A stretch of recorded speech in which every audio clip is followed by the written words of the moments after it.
हमें परम प्रकाश का स्वरूप धारण करना है, पूरा लाइट स्वरूप हम सब थे। तो हमारी आत्मा का जो मूल स्वरूप था वो तो परम प्रकाश था, परम लाइट था। तो परम लाइट, परम प्रकाश के मूल स्वरूप से ही हम अंधकार को खत्म कर सकते हैं। तो जैसे भगवान शिव ने गले के अंदर हलाहल विष को धारण किया, तो हमें विष को धारण करना मतलब इन नेगेटिविटी रूपी संसार में रहते हुए भी इस अज्ञान रूपी अंधकार में रहते हुए भी हमें प्रकाश को धारण करना है, प्रकाश स्वरूप बनना है। ये सबसे बड़ी बात यहाँ हमें सीखने को मिलती है। नेगेटिव थिंकिंग वाले लोग जो बढ़ रहे हैं, जो असुरी संप्रदाय की आत्माएं जो अपना नेगेटिव विचार सोच बढ़ा रही है, जो अपने संप्रदाय को आगे ले जाने के लिए ही पूरी दुनिया के अंदर पूरी दुनिया में नेगेटिविटी बढ़ा रही है, तो उनको बैलेंस करने के लिए पॉजिटिव आत्माओं को जागृत होना होगा।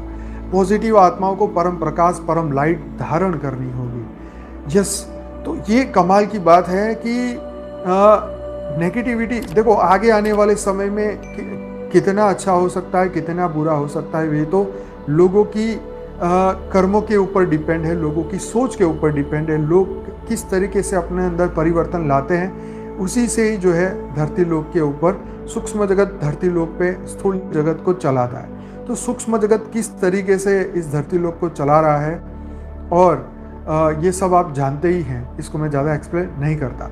परंतु ये जो हमें चेतावनियाँ जो साइंस हमें देता रहता है, ये हमें जागृति की ओर लेके जाता है। जैसे हमारे जीवन में बुरे कर्म आते हैं तो हमें अच्छे कर्म करने का समय आ जाता है, दान पुण्य करने का समय आ जाता है, जागृति ज्ञान में आगे बढ़ने का समय आता है, स्व परिवर्तन करने का समय आ जाता है। तो ये जो भी न्यूज़ आते हैं, जो भी हमें बताते हैं, तो ये परम जागृति की ओर आगे बढ़ने का समय है।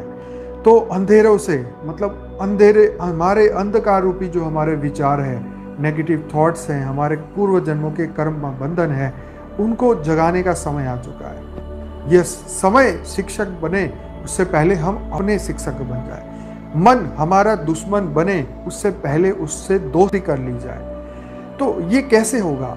आज देखो, कल हमारा जो आर्टिकल था वो कितना गजब का था, मनोरोग के ऊपर था कि मनोरोग से ही स्थूल रोग होते हैं। तो मन के अंदर रोग कहाँ से आए? इच्छाएं, कामनाएं, अटैचमेंट, वासनाएं, जो हमने मान लिया कि ये मेरा है, हमने जिसको माना उसी में जो शक्ति है वही प्राप्त होने वाली।